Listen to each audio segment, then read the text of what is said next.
Nothing. Nothing's going on.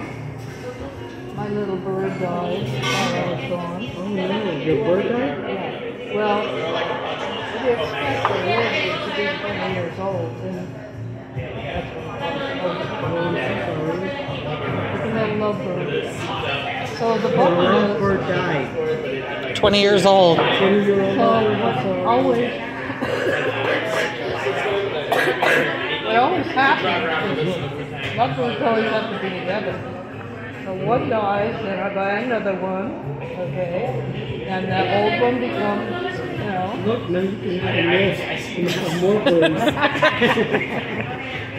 La la la. She can have a nest hat and start There you go. birding. Yes. So always, this is a very rare lovebird.